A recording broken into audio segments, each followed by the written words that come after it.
12th century, the Third Crusade. Two great leaders would come to symbolize the struggle between the empires of Islam and Christianity.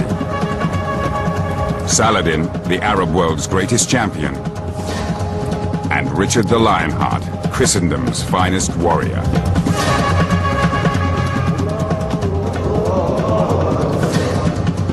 Divided by religion, they would be brought together in holy war. Driven by honor, obsessed with fame and power, Richard and Saladin would ascend into legend, fighting for the sacred city of Jerusalem.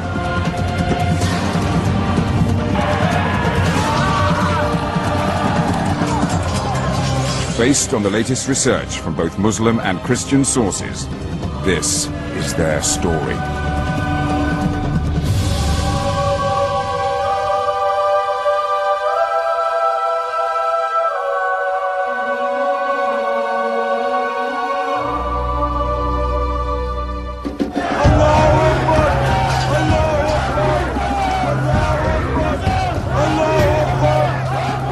In 1187, a Muslim army battered at the gates of Jerusalem. United behind Saladin, the most powerful commander they'd ever had. For 4 generations, the holy city had been in the hands of the Christian infidel. Now Saladin was poised to reclaim Jerusalem for the Muslim world.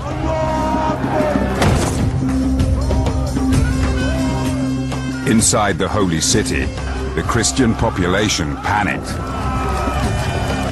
Mothers hacked off their daughters' hair in the hope that Saladin's men wouldn't rape them. Monks hid their sacred icons. They had good reason to be terrified.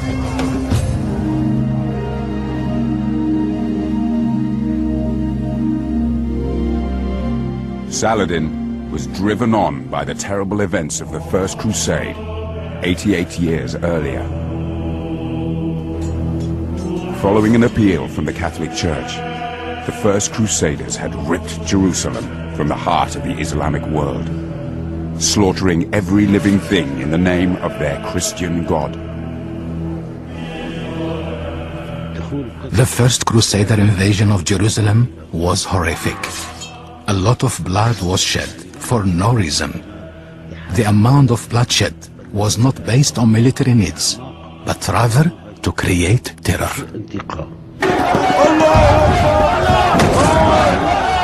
Now, Saladin had gathered his own terrifying army. He believed that soon Jerusalem and victory would be his. Islam could take its revenge for the First Crusade.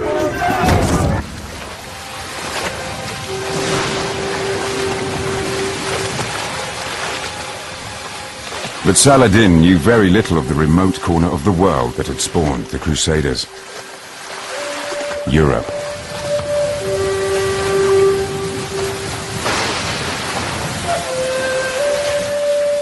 Europe was considered to be a cold, foggy, ambiguous place where people actually didn't have a clear idea how to govern themselves. Their religion wasn't clear to them, and they didn't have a proper culture or civilization. And what the Arabs had in mind was philosophy, medicine, music, literature, poetry. And the Europeans were thought to lack all of these things.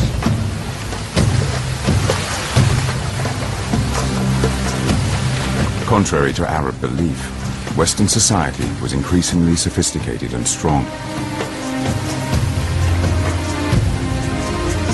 Valuing military skill above all else, it bred ever more deadly warriors, determined to hold on to Jerusalem.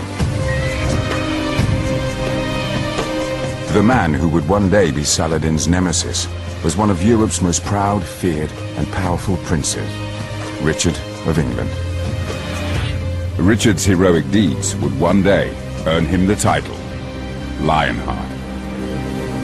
Richard was the member of a fractious, violent family that ruled England and northern France in the 12th century. He was very strong through his bravery, through his astuteness, through his intelligence. He was somebody who was admired and respected throughout the known world.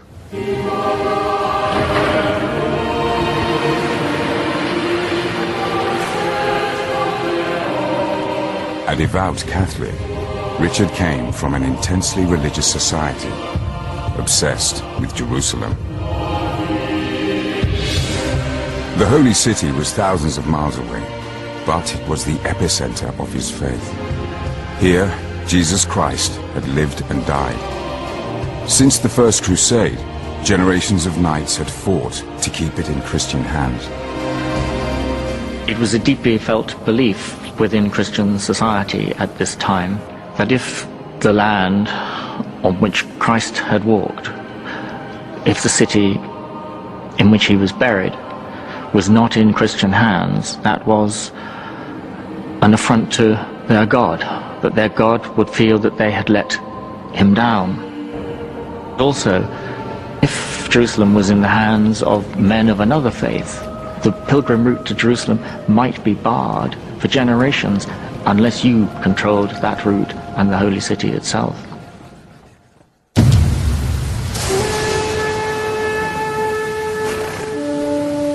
Prince Richard knew he had an obligation to Jerusalem, that he might be called on to become a crusader. As he honed his skills fighting Christian rivals in Europe, the holy city was never far from his mind.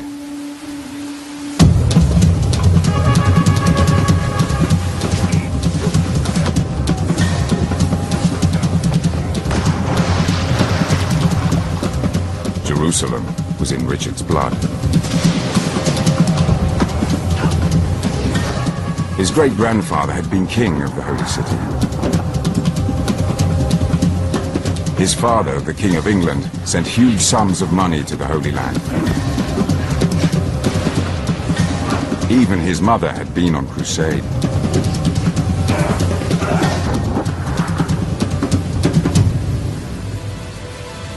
It was natural that Richard would follow in his ancestors' crusading footsteps.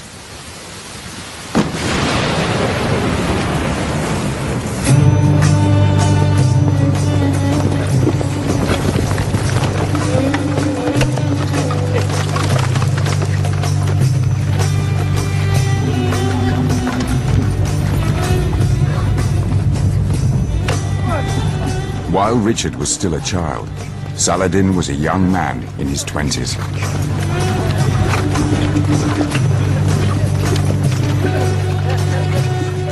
As a polo-playing cavalry officer, he never imagined a future as one of the Arab world's greatest heroes.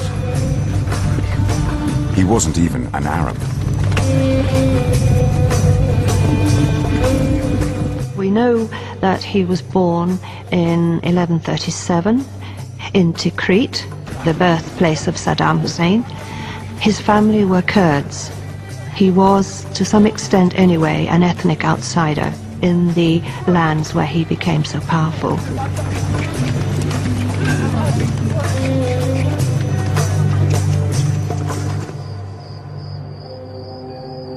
As Saladin came of age, descendants of the first European crusaders, known as the Franks, were fortifying their new kingdom of Jerusalem. Their growing network of crusader castles was a clear sign that they intended to stay and colonize Arab territory.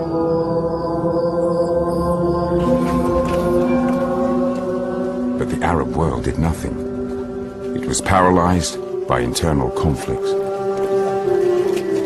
There wasn't a unity of purpose in the Arab world. It took the Arabs and the Muslims a long time to work out a formula by which they can actually counterattack. And this didn't happen until after the First Crusade had taken deep roots in society.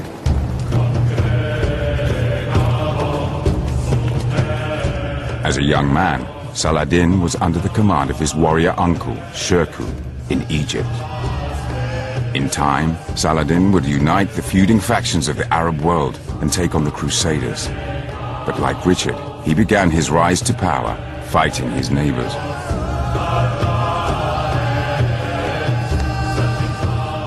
As Egypt's ruler, Shirkuh ordered Saladin to stamp out his Muslim rivals. An unlikely beginning for Islam's holiest of warriors.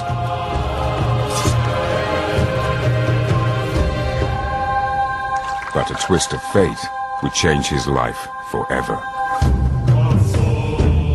Shirkuh died from overeating. As his nephew, Saladin took command. It slowly dawned on him that he was destined for leadership and that this suited him, and people were willing to follow his leadership, and he built on it. Egypt was the richest country in the Middle East, the perfect power base for a young warrior. As soon as he became ruler of Egypt, Salah ad-Din conceived of the idea of setting up a monarchy. However, at the start, he did not have plans to liberate Jerusalem, but rather he desired a vast kingdom, an empire.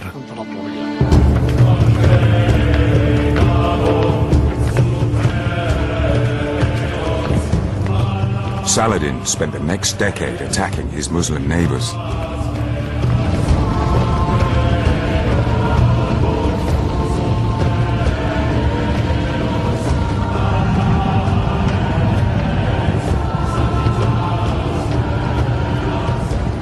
With the might of Egypt behind him, he brought Arabia and Syria under his control.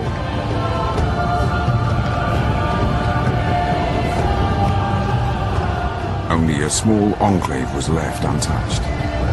The Crusader-occupied Kingdom of Jerusalem.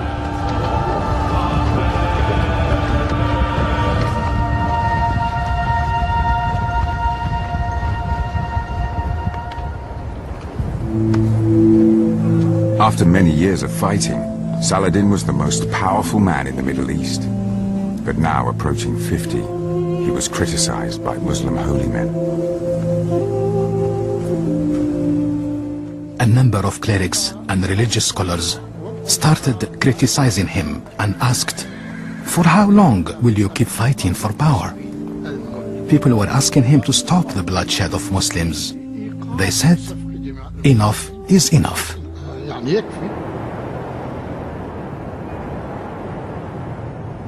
Driven by ambition, Saladin had killed many Muslims on his rise to power.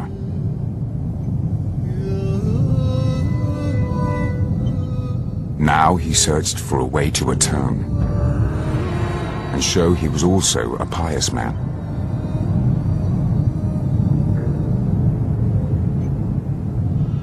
The answer only came to him after a near-death experience.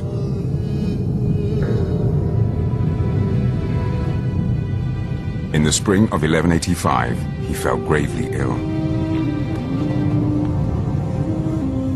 On the brink of death, Saladin called his holy men to him.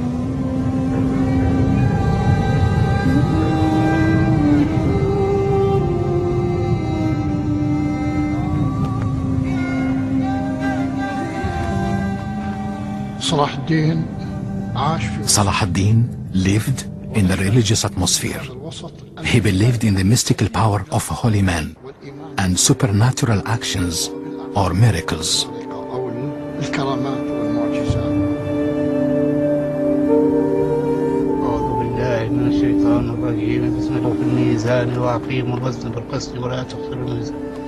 While listening to his holy men read from the Quran, Saladin had a revelation.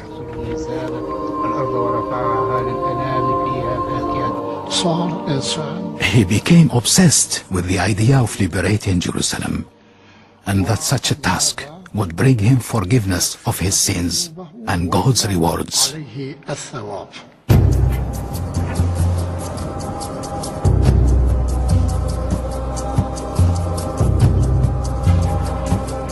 As Saladin began to recover, His belief that God had spared him from death so that he could retake Jerusalem dominated his thoughts.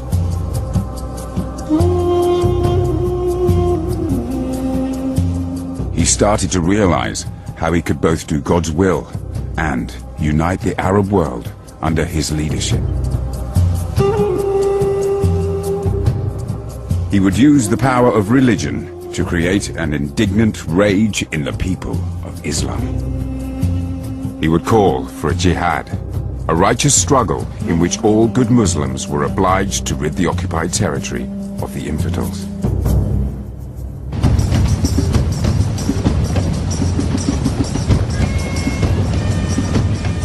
Saladin spread news of his jihad throughout the Middle East.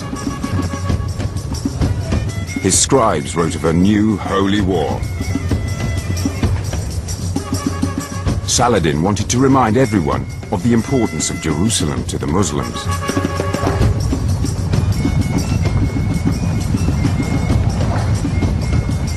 It was the place where the Prophet Muhammad went to heaven to speak to God. The holy city had to be taken back. He used religion because that's all they had. This is the culture. So he used what was available to him, and he used it effectively in a positive sense. He wasn't manipulating religion, but there was nothing else. This was the only element which could bring people together and make them feel that there was an ideal they were striving for.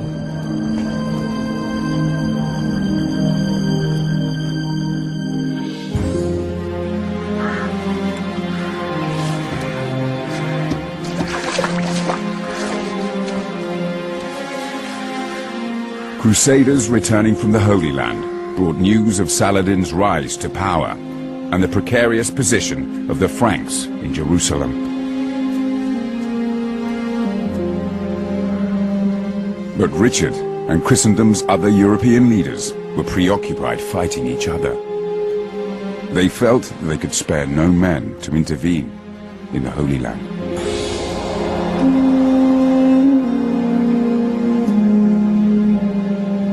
For Saladin, it was the perfect time to act. Once Saladin had built up this confederation of people from Egypt, Damascus and northern Syria, and created this moral pressure on people to join in his jihad, he then had to deliver. There was an immediacy, a need for him to fight the Christians in 1187, otherwise the confederation would break up.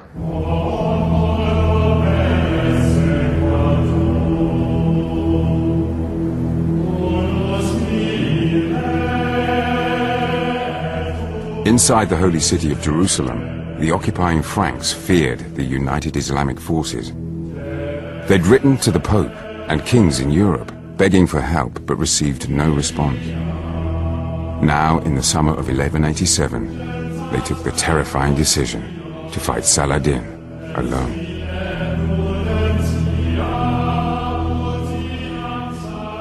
It's not a decision that people took very often in the Middle Ages. To risk a battle against so successful a commander with such great resources at his disposal as Saladin had, meant that you were taking 3-4 times the normal terrible risk. The Franks in Jerusalem put their faith in an extraordinary weapon. A fragment of wood on which they believed Christ was crucified. To medieval Christians, the true cross was imbued with great power.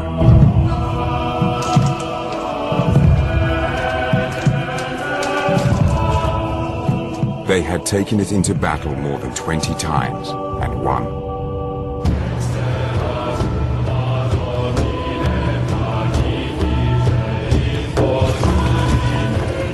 Heartened by the presence of the true cross, the Knights of the Kingdom of Jerusalem marched out to face Saladin.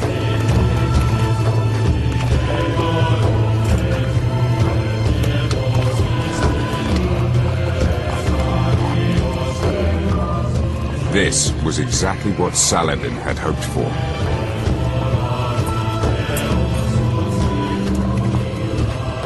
Luring the Franks away from the safety of Jerusalem's walls, he drew them 20 miles into the barren hills of Hattin.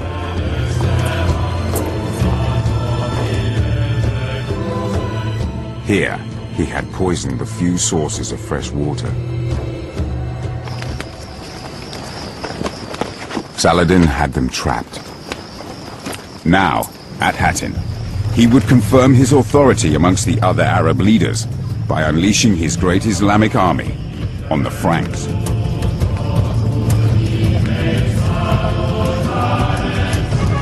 He ordered his troops to attack and torch the Crusader camp. Thousands of Christian knights were slaughtered.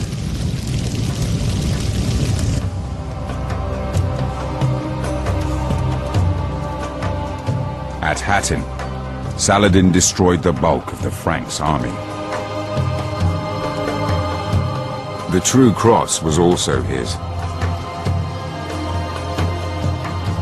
But Saladin did not destroy the Christians' great religious symbol. To Saladin personally, the true cross was a worthless piece of wood. As a Muslim, he believed that Christ was a prophet, but he did not believe that he was the Son of God, and therefore he could not attach the same spiritual significance as the Christians did to this object.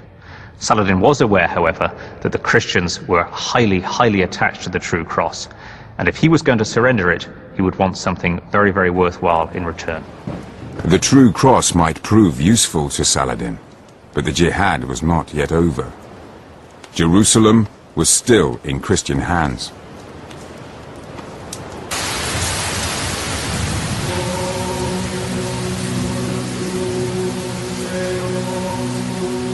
It took 2 months for news to reach Europe from the Holy Land.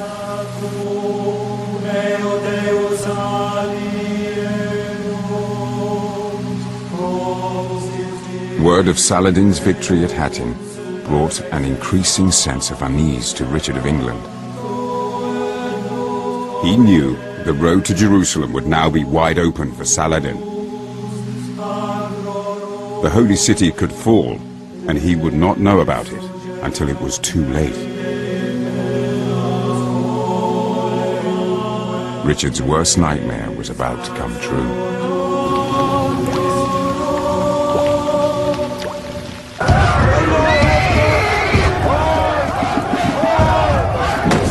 Just weeks after his victory at Hattin, Saladin reached Jerusalem. His defining moment as a holy warrior had come. Saladin wanted Jerusalem, not just because of the importance of the city to Islam. The message of the first Crusaders had been, liberate Jerusalem from the barbaric Muslims. Saladin wanted to neutralize that message.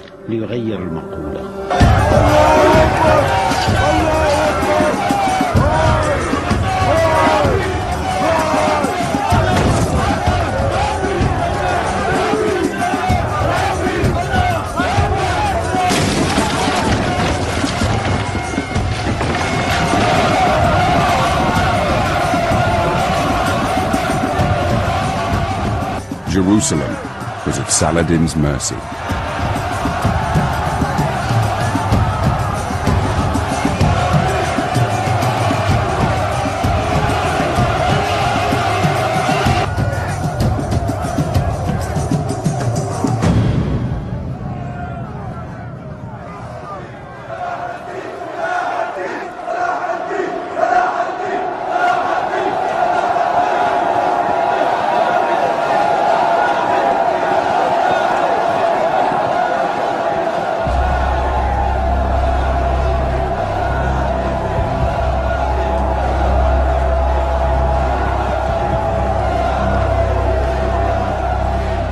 As liberator of Jerusalem, Saladin guaranteed his place in history.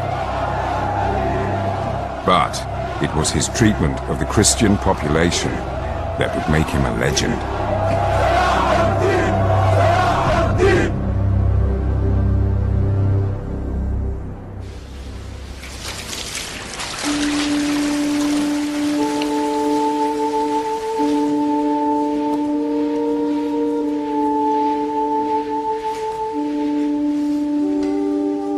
Saladin decided not to cleanse Jerusalem with Christian blood.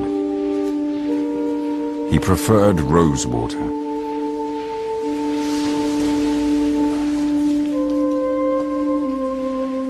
Muslim soldiers turned their energies to purifying the holy places.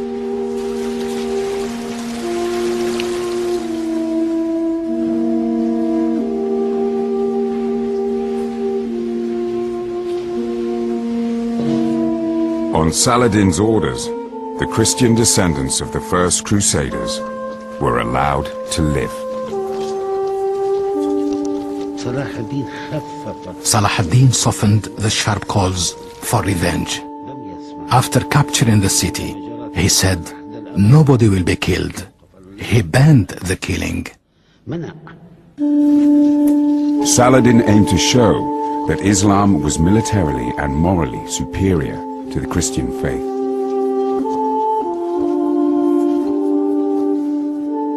Saladin decided to teach the Crusaders a lesson. That was that when you conquer a city, you show mercy and you show the values of your faith as being superior to those of the enemy. And that was the lesson of Jerusalem in 1187.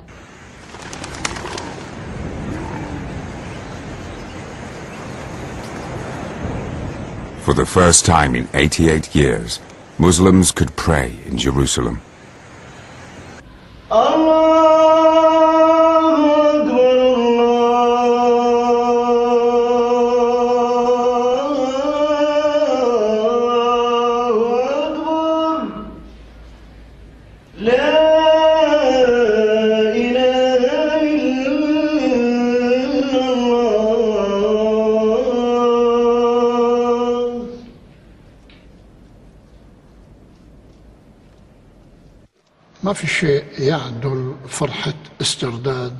There is nothing comparable with the restoration of an occupied homeland and achieving victory. Jerusalem is the sister of Mecca and Medina. So being a Muslim and an Arab, a lot of passions accumulate. Saladin had a feeling of unlimited exaltation, and he became then the main leader in the Islamic world.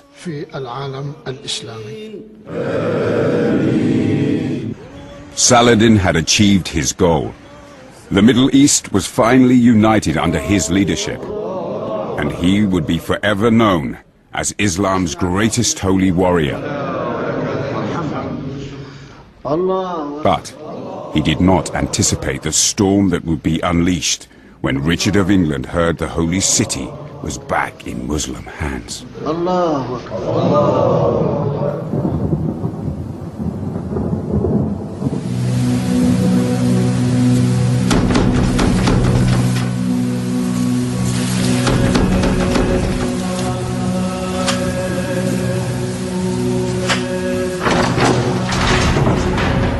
loss of Jerusalem was a disaster for Richard and the Christians in Europe. The Pope immediately issued a decree. Jerusalem was to be recaptured at all costs. In Christianity's darkest hour, Richard prepared to take on Saladin. Richard would have heard the name Saladin many, many times.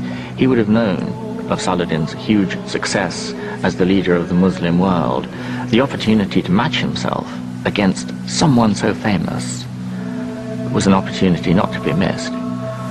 As soon as he heard the news that Saladin had taken Jerusalem, he at once, without a moment's thought, impetuously, knowing instinctively it was the right thing to do, took the cross.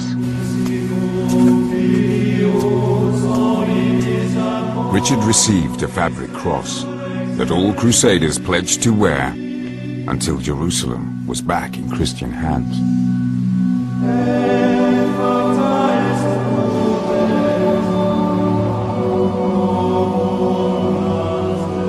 Richard would know that if he could lead a crusade that recaptured Jerusalem, he would go down in the annals of history as one of the greatest heroes of Christendom. this was his time.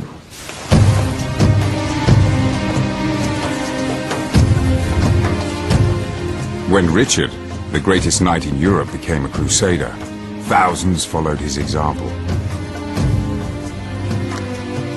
Men prepared to leave their families. The crosses sewn onto their tunics, signifying that they were now a part of Christ's army, led by Richard.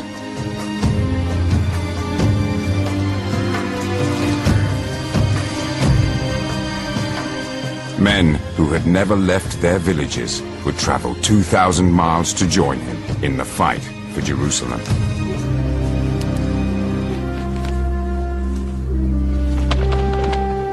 In return, the Church would forgive them all their sins, a reward for which many were ready to die. Crusaders embarking for the Holy Land must have felt an enormous mix of emotions. They were leaving their wives, their families. They themselves were going into the unknown. They were going into lands that they hadn't seen or experienced before. They knew from previous crusades you probably had a 1 in 3 chance of dying or not coming back. So great fear, and also a sense of moral right. They felt crusading was a good purpose.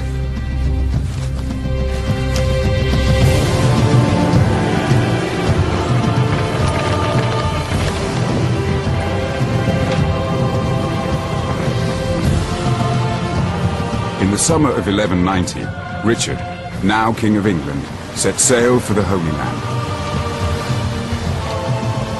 Richard had spent a fortune on provisions. It was said he would have been prepared to sell London to aid Jerusalem.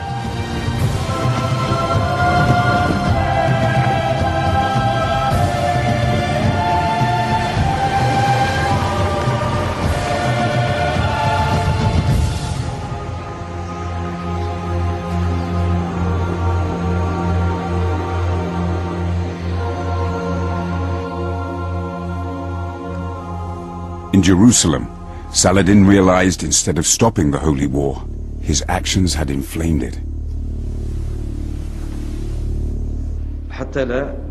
Saladin's council was becoming increasingly concerned.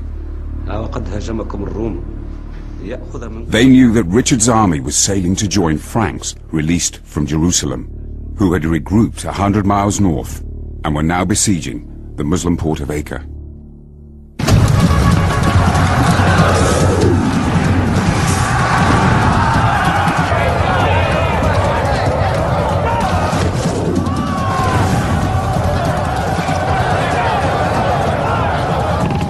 Acre was the key port in the eastern Mediterranean. If the Christians could seize it, they would secure a bridgehead into the Holy Land.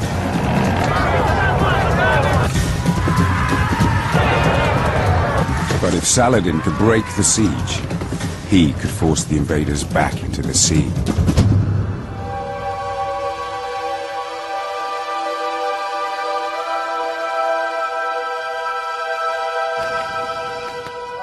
When Saladin arrived at Acre, he ordered his army to surround the Christian besiegers. But the Crusaders were too deeply entrenched for him to win another dramatic victory.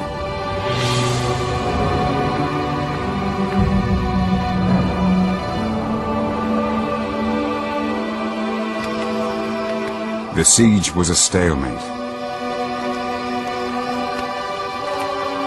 Now Saladin decided to starve the Christians into submission.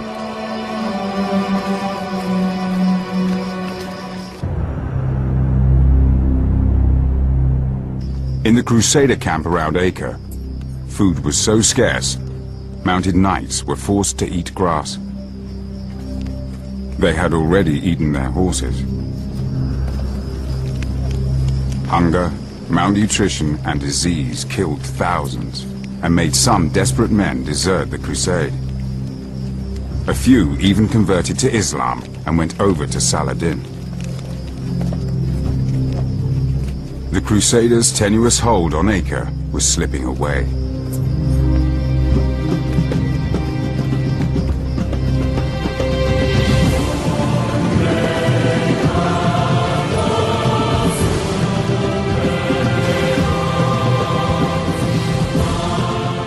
after months at sea, in May 1191, Richard, King of England, sighted the Holy Land for the first time. It was the crucial point in a great world struggle between two great religions.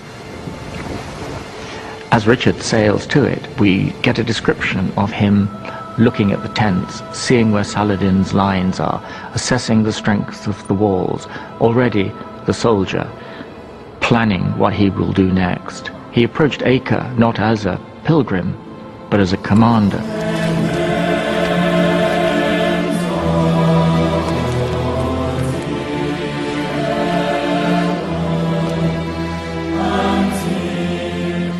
Richard's arrival brought a new sense of hope to the desperate men at Acre.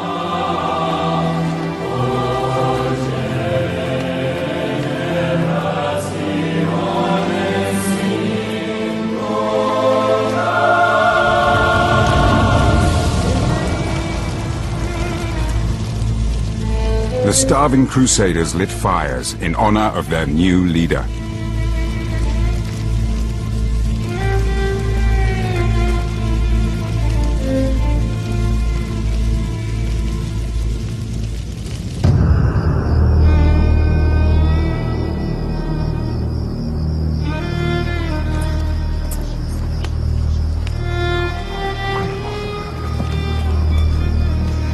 In the Muslim camp above Acre, Saladin sensed that in Richard he would face a difficult opponent.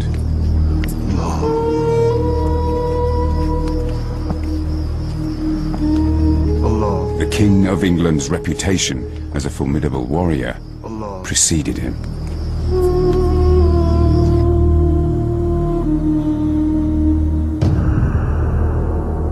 But at the city walls, the Crusader catapults were quiet. Richard was ill with the deadly camp fever and incapable of fighting. He was confined to his sickbed, but Richard knew there were other ways of winning a war. One of the first things he did was to send a message to Saladin saying, "Can we have a summit meeting? Let's you and I meet face to face and sort this out." Now, no crusading commander had ever done anything like this before. It was unprecedented. Richard sought to establish a personal relationship with Saladin to try and win the war with diplomacy. The idea that they were not just your great enemy whom you fought and hoped to send to hell, but someone you could talk to. Partly it's Richard's belief that he could persuade people. If only he could meet them and talk to them, then he could get through to them. They could bring an end to the whole business of the crusade on terms that suited Richard by talking to Saladin himself.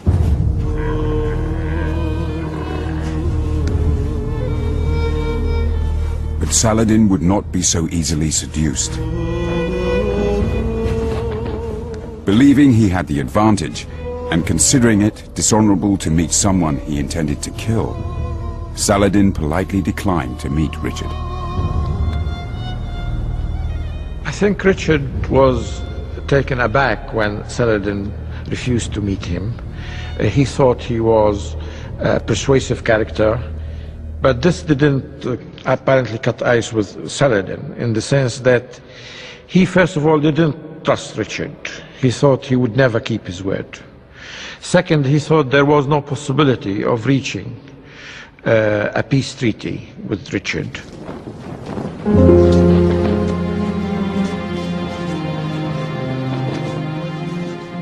Early attempts at diplomacy failed, but Saladin decided to show Richard that he followed the chivalric code as well as any Christian knight.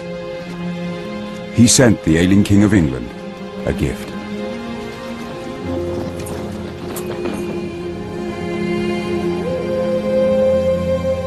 Saladin was proud of his reputation as a generous man. He had already given away thousands of horses to his troops at Acre.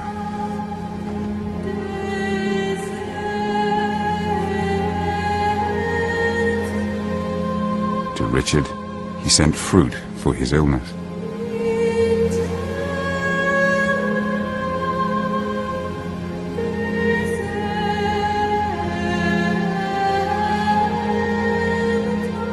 It seemed as if Saladin was impatient for Richard to recover.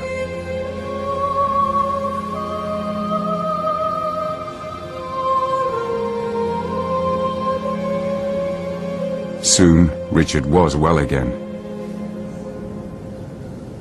and he descended on Acre.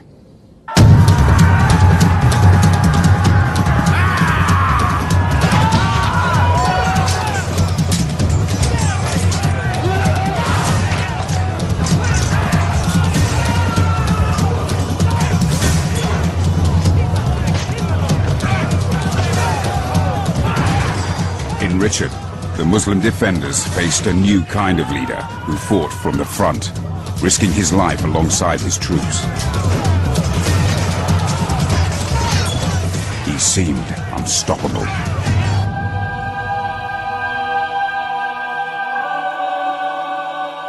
The Muslim defenders were facing the crunch. The arrival of Richard meant that the pressure exerted by the Christians was now almost unbearable. They were very, very short of food, and Saladin didn't seem to be able to offer them relief. From his hilltop camp, Saladin could do little to help. But he refused to let the Muslims in Acre surrender.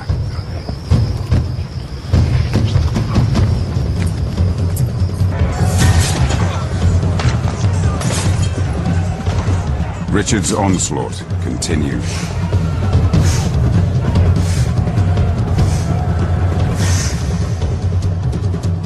The Muslims resisted for almost a week, and still no relief came from Saladin.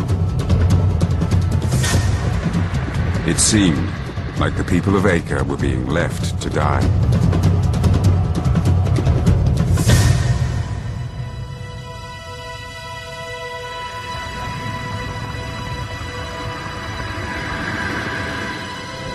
Eventually, without Saladin's permission, they gave up the fight. In the end, they forced his hand. They forced him to surrender the city. And this wasn't to his liking, but at the same time, everybody was exhausted. His resources were running out. He couldn't actually keep paying everybody.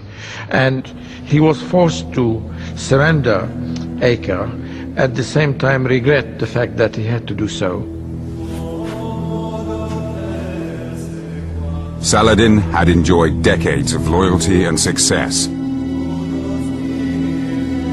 But now, against Richard, his authority was beginning to unravel.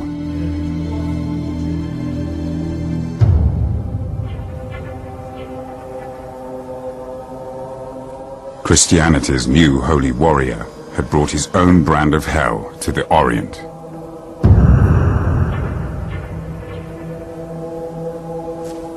It was at Acre that Richard, King of England, earned the title Lionheart.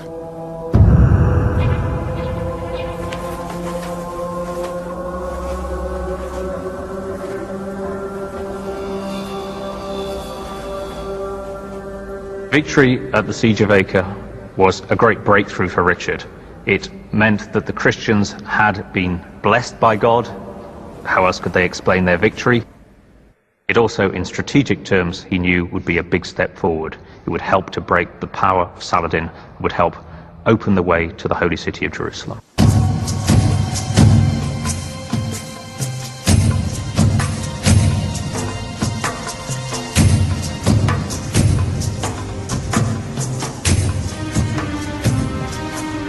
With the Muslim-held port of Acre back in Christian hands, Richard the Lionheart, King of England, had completed the first stage of his quest for Jerusalem.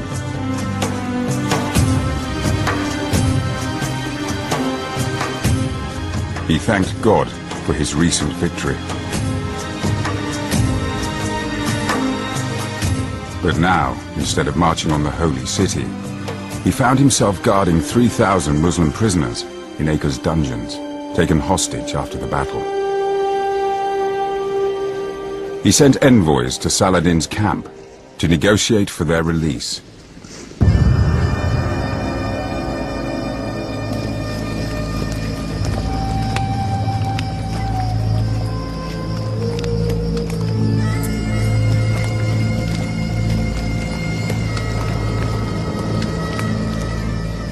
In exchange for the prisoners, Saladin was asked to give back Christendom's greatest holy relic, the so-called True Cross, which the Muslims had captured 4 years earlier. Christians believed it was part of the wood on which Christ was crucified. Saladin knew Richard valued the True Cross highly, and hoped the Crusaders would not want to continue their march on Jerusalem without it. Risking the lives of 3,000 of his fellow Muslims, he delayed the exchange. Stuck in Acre, Richard's crusade ground to a halt. As the weeks passed, his fellow holy warriors occupied themselves in Acre's famous brothels.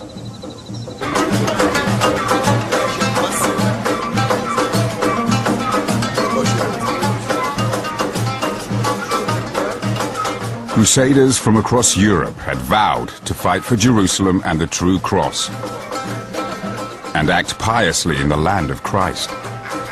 But every day Saladin spun out the negotiations, the Crusaders behaved less and less like holy warriors.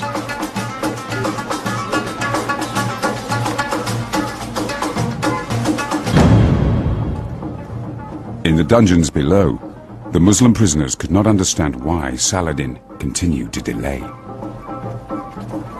They grew more and more fearful. Eventually, Richard decided his march on Jerusalem could wait no longer. He ordered the prisoners to be taken from their cells.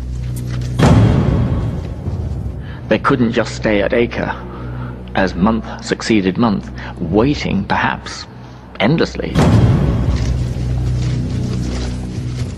To leave so many fighting men in captivity in Acre would have entailed money. A great many men would have to guard them.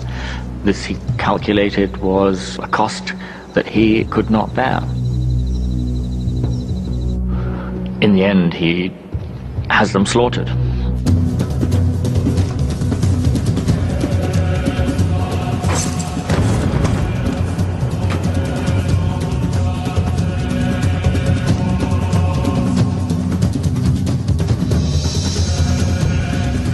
Zealous Christian knights believed slaughtering the Muslims was God's will. Richard had agonized over whether to kill the prisoners. But in the end, he felt Saladin gave him no choice. Richard's decision went against all conventions of the time. His crusaders executed the Muslims in full view of Saladin's troops. According to the codes of warfare in the Middle Ages, you simply captured prisoners and exchanged them or ransomed them. You never killed them. They're supposed to be worth something.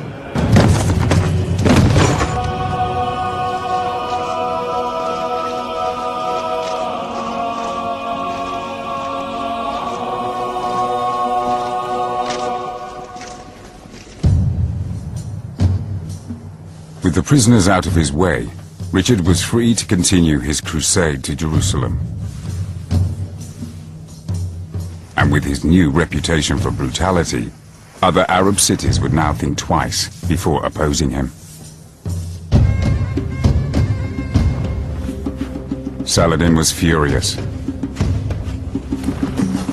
He ordered the True Cross to be taken to his treasury in Damascus.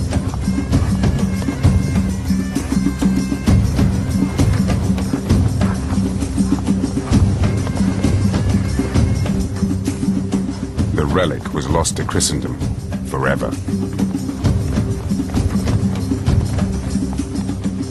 Now, with neither man trusting the other, both Richard and Saladin prepared to intensify the holy war for Jerusalem.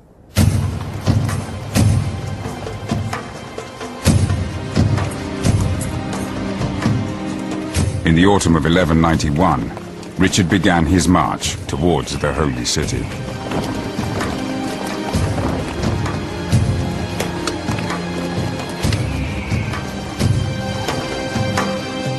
The first stage on the road to Jerusalem would take him to the port of Jaffa, 60 miles to the south.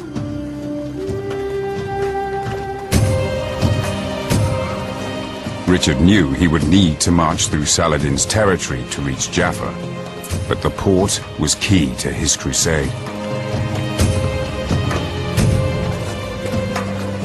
Saladin knew, as they knew, that if they once held Jaffa, they would have a bridgehead, the most convenient bridgehead for the march inland to Jerusalem.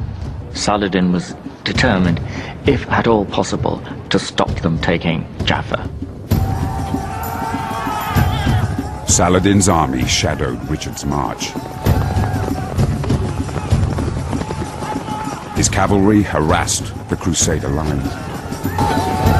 Stragglers, exhausted by thirst and heat, were isolated from the main body of the Christian army and shown no mercy.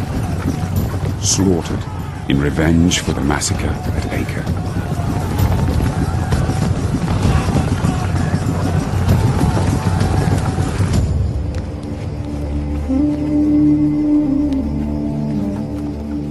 By night, the full force of the treacherous situation the Crusaders found themselves in hit home.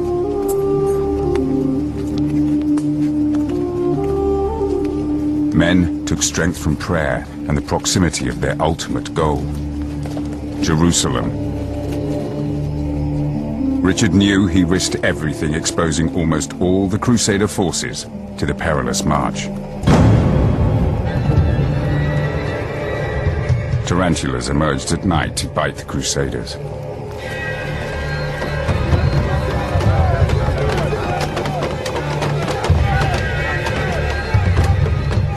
Terrified men beat shields to drive the vermin away.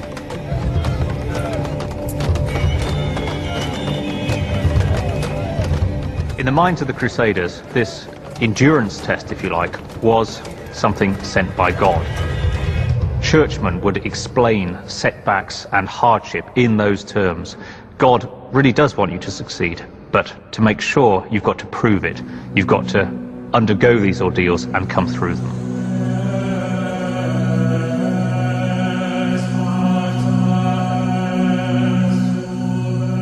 Richard expected the greatest test was yet to come.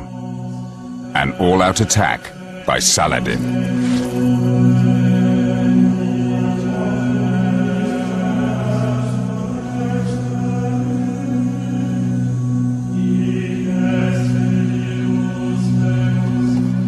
With a mixture of belief and determination, he arrived within a few miles of Jaffa at the plains of Arsuf.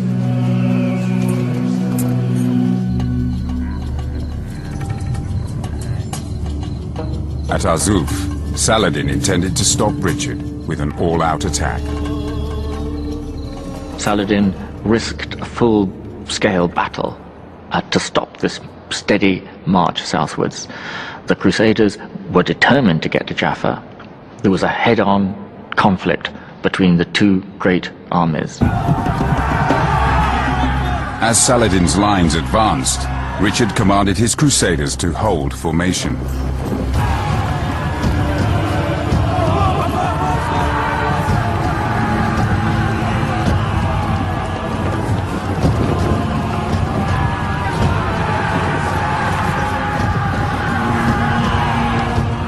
Then, against Richard's direct order, two knights seeking glory broke ranks.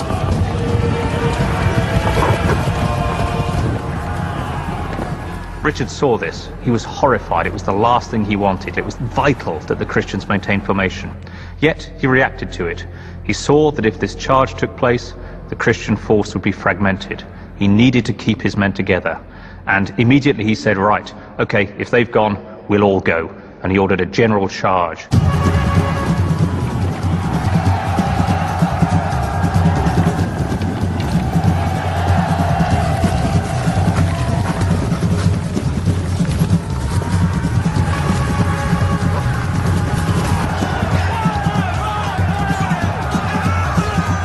Within minutes, Richard turned the tide of the battle.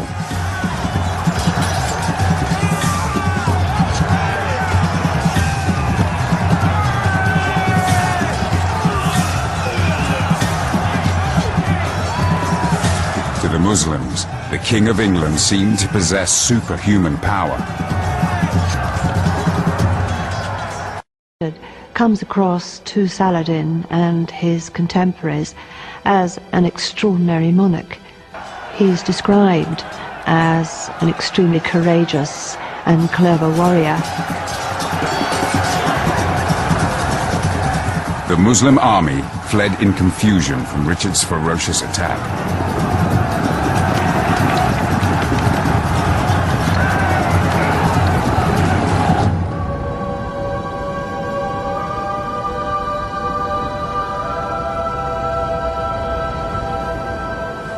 After the carnage, despite overwhelming odds, Richard found himself victorious again.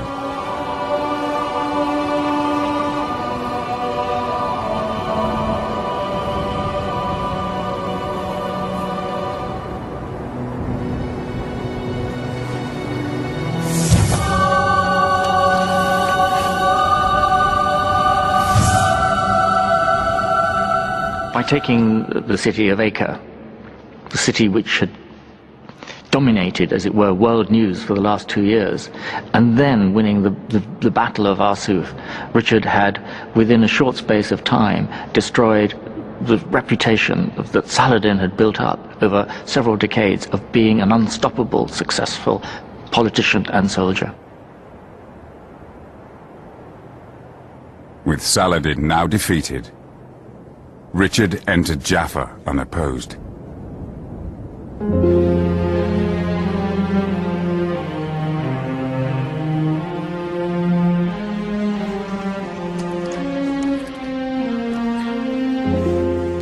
Behind the thick castle walls, Richard's surgeons tried to keep the wounded crusaders alive.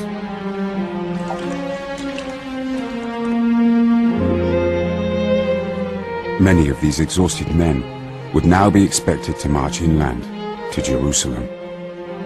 Hundreds had fallen, and every death made Richard's quest more and more difficult.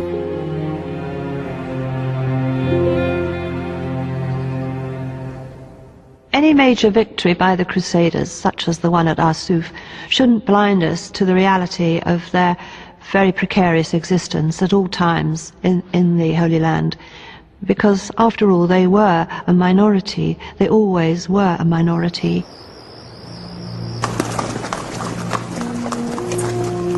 Inside Jaffa, Richard began to realize how vulnerable his crusade was.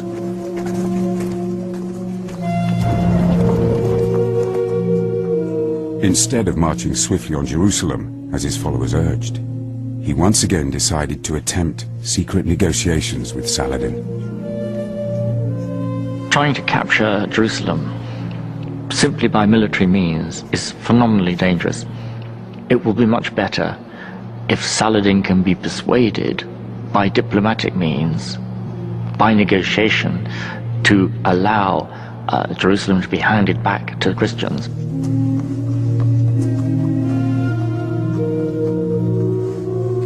Richard wrote a private letter appealing to Saladin's famous generosity.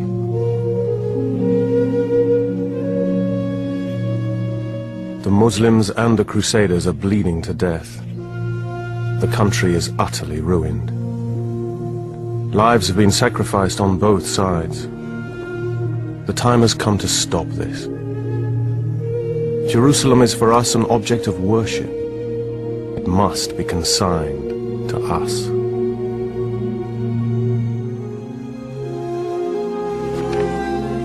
But the holy city was also sacred to Muslims. Richard does not know just how centrally important Jerusalem was to the Muslims. He probably overestimates his ability to persuade Saladin to give up this city, thinking it doesn't mean so much. Saladin has to dissuade him, persuade him. I know Jerusalem means as much to us as it does to you.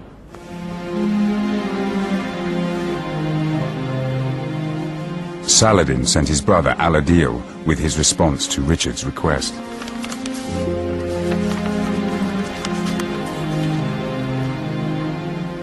القدس لنا كما هي لكم وحرمتها عندنا مقدسة أكثر ما هي. Jerusalem is ours as much as yours. Indeed, it's even more sacred to us than it is to you. Do not imagine that we can renounce it or waver on this point. The land was originally ours, whereas you have only just arrived.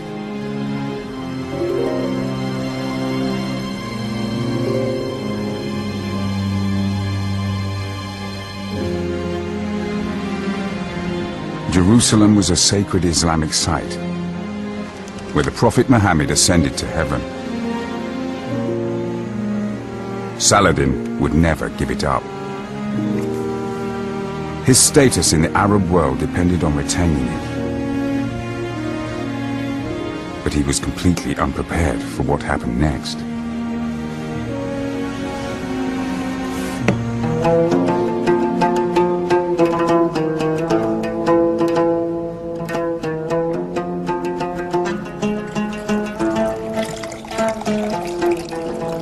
Richard and Al-Adil continued to meet and became close friends.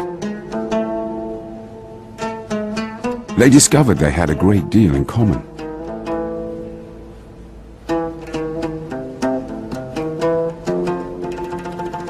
Men like Richard and Al-Adil both believe they have been born to rule, to lead armies, to enjoy hunting, to enjoy hawking, to enjoy fine horses, to enjoy music.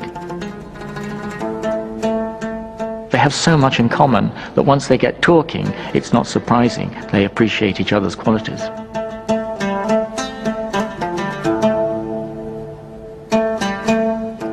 Richard began to call Al-Adil brother, and knighted his son as if he were a European prince. The massacre at Acre seemed a distant memory.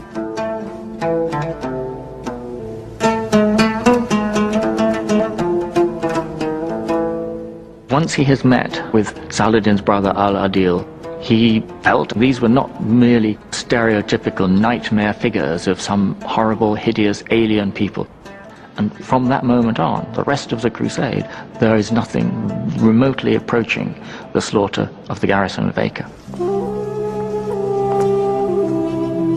With Richard on crusade were his wife Berengaria and his sister Joanna.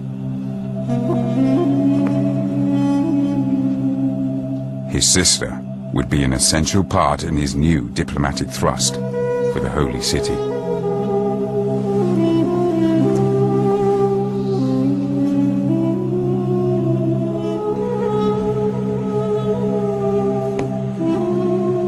Al-Adil sent a letter to Saladin outlining a radical new peace proposal.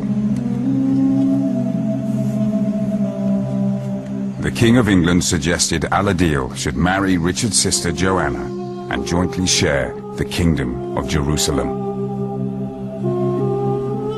This, on the surface, is a terribly strange idea. A Christian princess marrying a Muslim prince. It's a very interesting tack by Richard. I think what he's doing there is trying to divide off Al-Adil from Saladin. He's suggesting that Al-Adil should become the ruler of Jerusalem in his own right. He's trying to exploit tensions within the Muslim camp.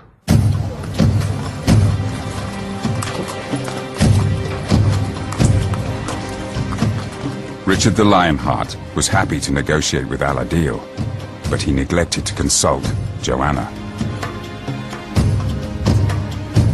Joanna refused to marry a Muslim.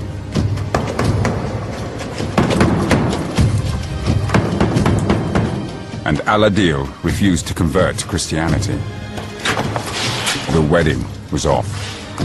She was a divorced woman in the first place. She hoped to marry some kind of Christian count. She didn't want to become part of a Muslim family. And she knew that this was simply a straightforward political proposal.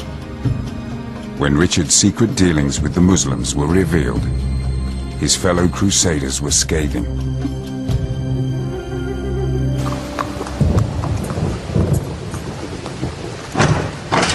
The Church preferred to drive the infidel from the Holy Land by force.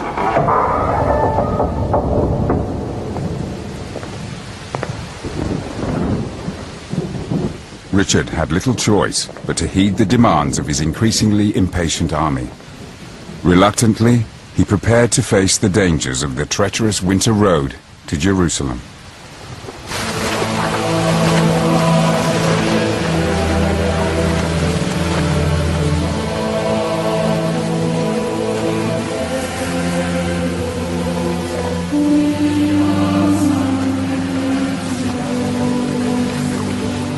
Despite weeks of torrential rain, the devoted crusaders struggled on.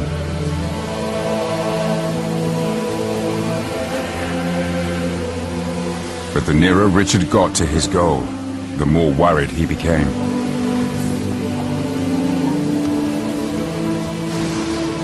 Just 6 miles from the Holy City, Richard brought his army to a halt.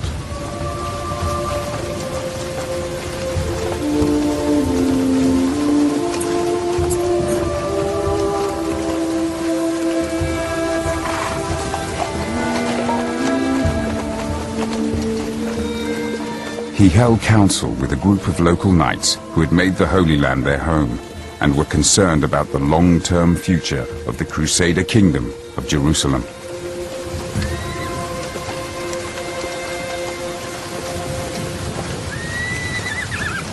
It became clear, and this is what Richard was told above all by the men who had lived all their lives there, who knew the country well, who understood its problems, that it just wasn't on. Even if they were to succeed in capturing Jerusalem, they wouldn't be able to hold it for long. Part of the trouble was that those who were keenest to go to Jerusalem, those who pushed hardest for this march, were precisely the people who felt themselves to be pilgrims. And as pilgrims, once they had fulfilled their vow of getting to Jerusalem, would then go home, abandoning the city that they had struggled so long to take, and they would lose it again quickly. What was the point of that?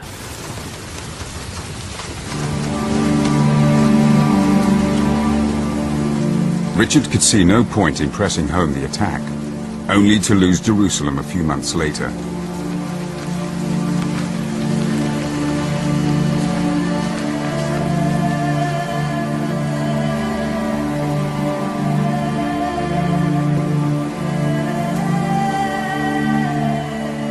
On the advice of his local knights, he decided to turn his army around and march back to Jaffa.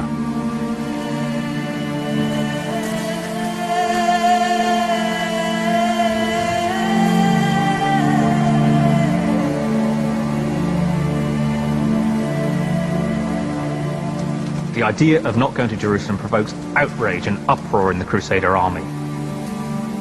They committed themselves to the cause of Christ. They wanted to complete their pilgrimage.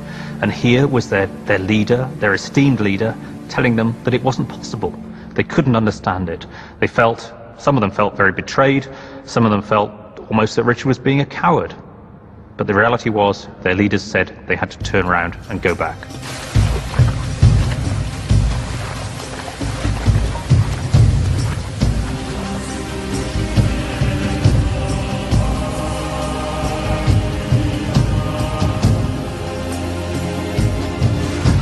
Their hopes shattered.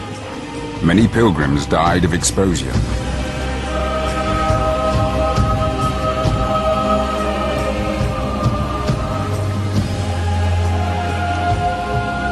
Thousands of others deserted Richard's crusade in disgust.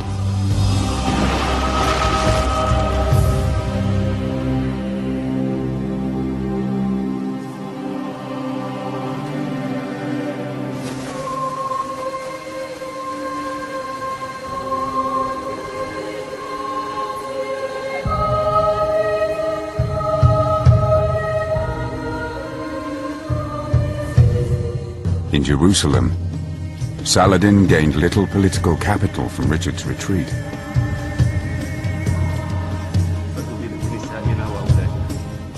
He was increasingly isolated from his council.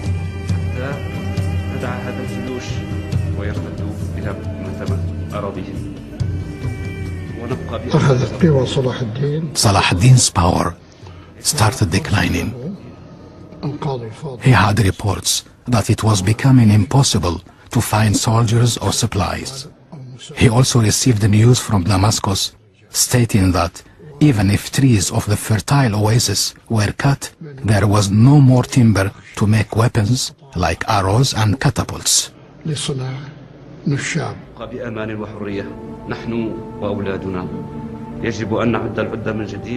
As time passed, Saladin became more and more vulnerable. It was becoming increasingly clear that if Richard tried to attack Jerusalem again when the weather improved, the holy city would be almost impossible to defend.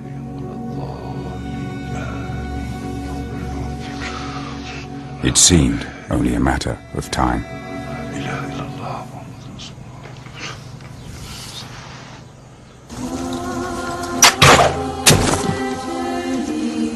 In Jaffa, Richard attempted to rally his troops after the bitter disappointment of the failure to reach Jerusalem.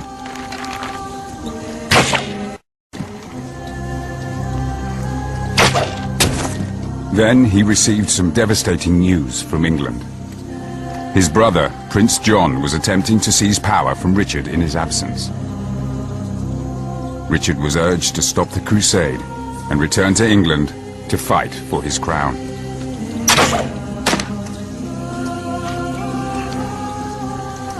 We know that he was flung into depression, withdrew into his tent, wouldn't talk to people for a while.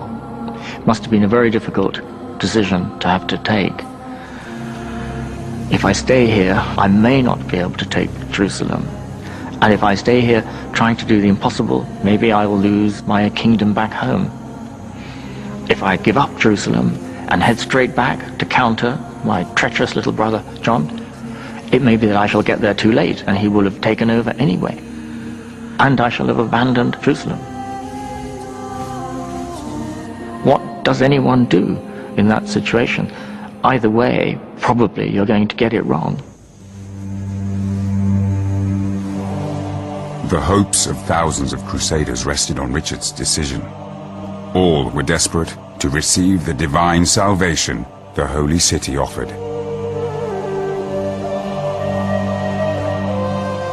Richard's chaplain approached the king's room.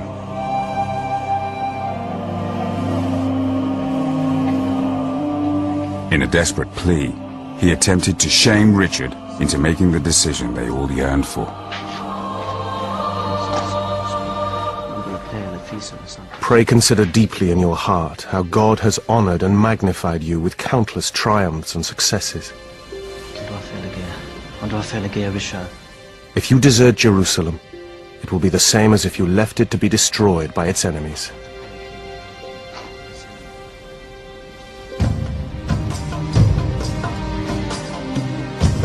As the weather improved, Richard's inaction threatened his reputation as a holy warrior. It seemed he had little choice but to make one last advance on Jerusalem.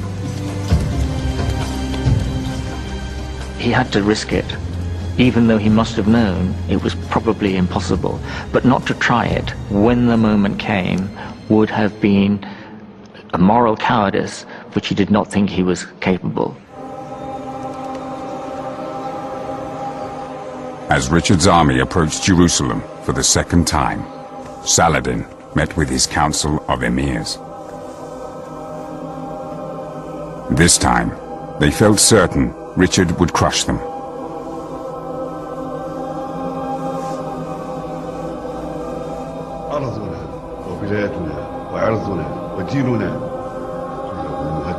Saladin's secretary, Biha al-Din, demanded they pledge to defend Jerusalem to the death. But no one spoke. Saladin was incensed. If you give way, the Westerners will roll up this land like the rolling up of a scroll. You undertook to defend this land, and on you alone depends the safety of Muslims everywhere. Many of Saladin's emirs suggested that he simply withdraw. For Saladin, this was not acceptable at all. He had spent all those years gathering the Muslims together to regain the Holy City. The holding of Jerusalem was so tied into his own personal prestige and authority, it was something he could not countenance.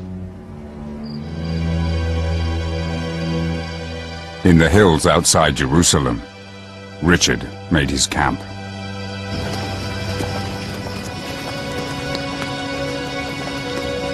Crusaders prepared for martyrdom.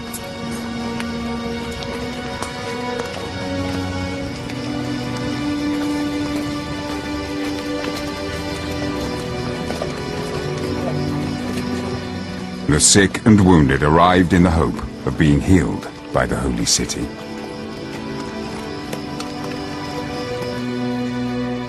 Richard was tantalizingly close to his ultimate goal. But on the eve of battle, he was haunted by the fear of failure. There's a story told that on one patrol, he got close enough to Jerusalem to be able to see the Holy City itself.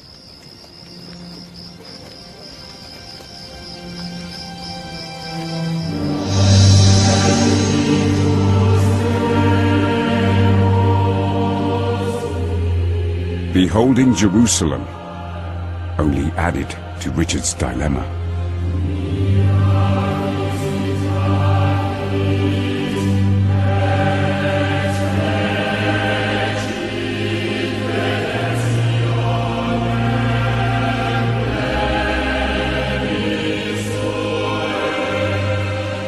Realizing that he was so close, he flung up his cloak, covered his eyes, saying, "I will not see that which I cannot capture."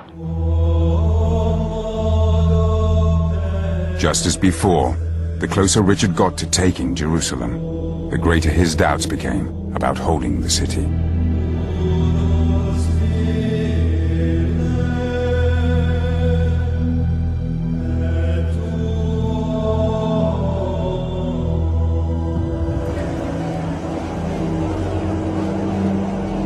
Inside Jerusalem, Saladin was also kept awake by his fears. When he conquered the Holy City, Saladin had allowed the Christian population to live, but he suspected Richard would not be so generous. The terrified Muslim population knew Richard had massacred the people of Acre. They feared they would be next.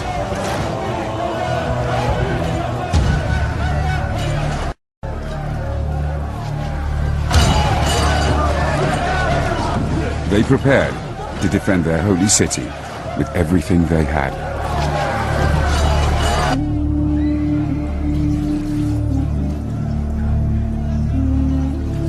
In the middle of the night, Saladin met his secretary Biha al-Din, who gave him some advice. Your Highness is weighed down with anxiety. Earthly means are useless. You can only turn to God Almighty. Perhaps God will take pity on you and answer your petition.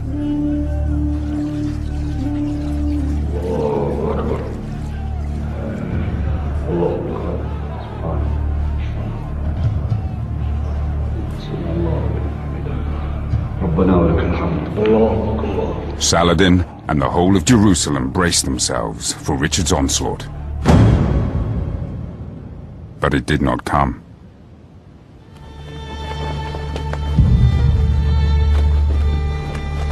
The Crusader camp was deserted. On the verge of achieving his goal, once again Richard had ordered his men back to the coast.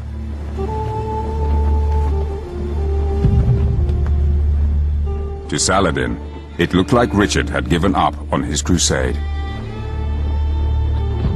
For the medieval Muslim, the retreat of Richard the second time from Jerusalem would have been regarded as a sign of God's benevolence towards them.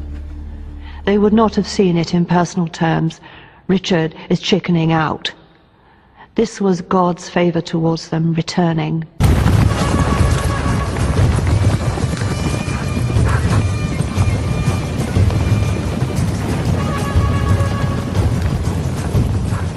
Richard had retreated to Acre.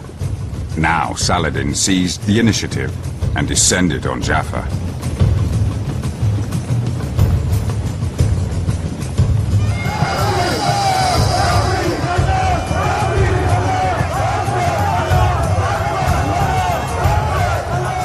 The port was quickly overrun.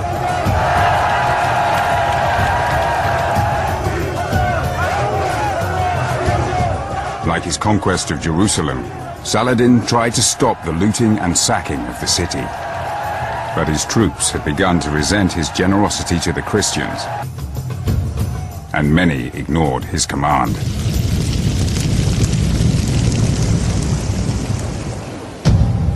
Worse news was yet to come for Saladin.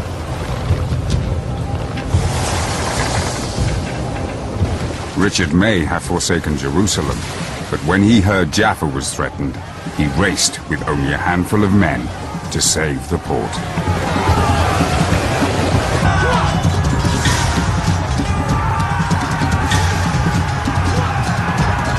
Richard mowed down everyone who dared challenge him.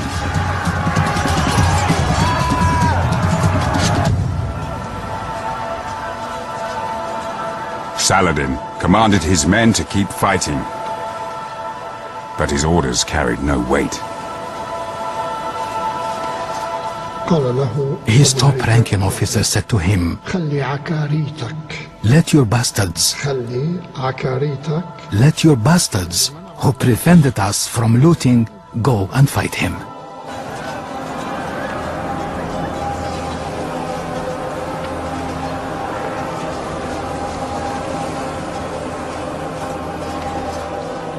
Saladin had no response to the insubordination. Despite being massively outnumbered, Richard won the Battle of Jaffa.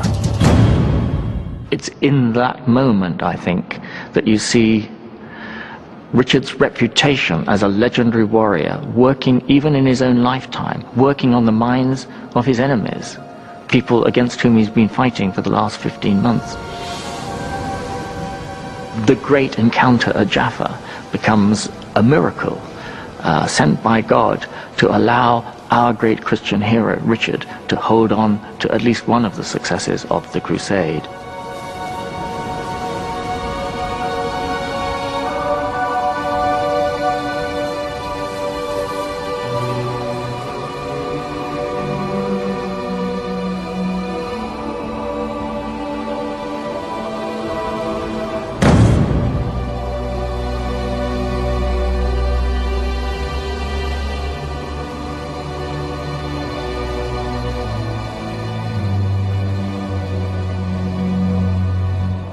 With Richard sick from exhaustion, neither man could continue.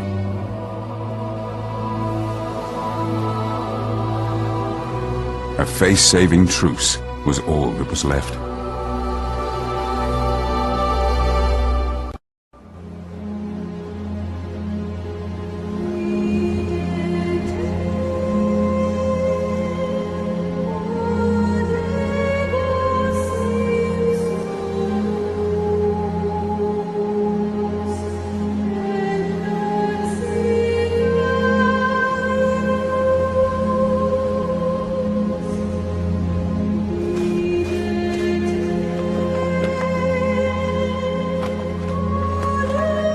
At Jaffa, Richard had saved his reputation as a holy warrior, but his crusade was over.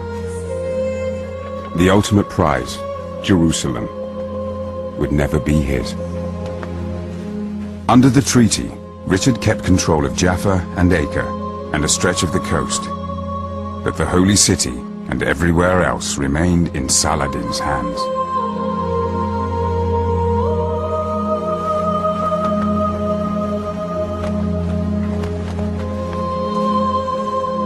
There was neither victor nor vanquished. At the same time, Saladin had clearly won a decisive victory in regaining Jerusalem, and as long as he managed to keep it, the other side would consider this to be some kind of a defeat. Although the truce confirmed Jerusalem as his, for Saladin it was too late. His authority over his empire was on the verge of collapse. He died 6 months later, aged 56.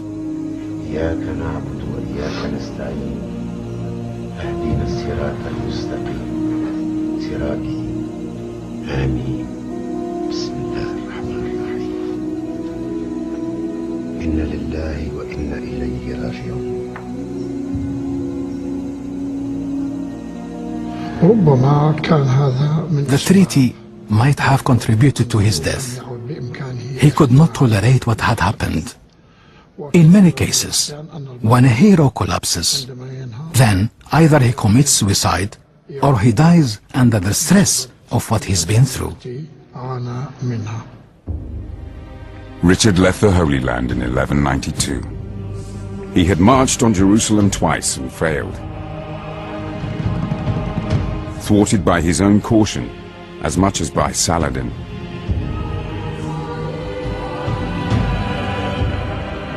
He died fighting fellow Christians in France, aged 42.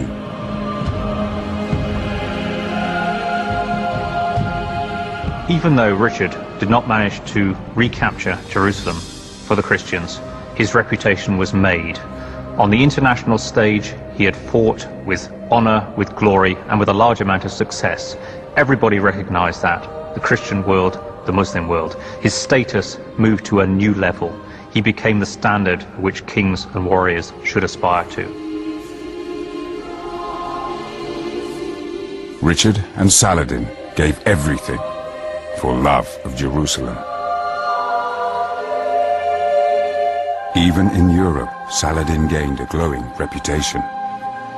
In the first guide to Christian chivalry, he was the leading example. Saladin is the most famous Muslim in the whole world, after the Prophet Muhammad, of course. His legacy is with us even today. He symbolizes virtue, magnanimity, and generosity, and was a worthy person for medieval Europe to admire. Richard and Saladin never met, but their epic struggle set the tone for religious conflict for centuries to come. In their own lifetimes, chroniclers imagined how unstoppable they would have been if they had worked together. Putting aside sins, if anyone could give Saladin's noble qualities to King Richard, and his to Saladin, then the whole world could not furnish two such princes.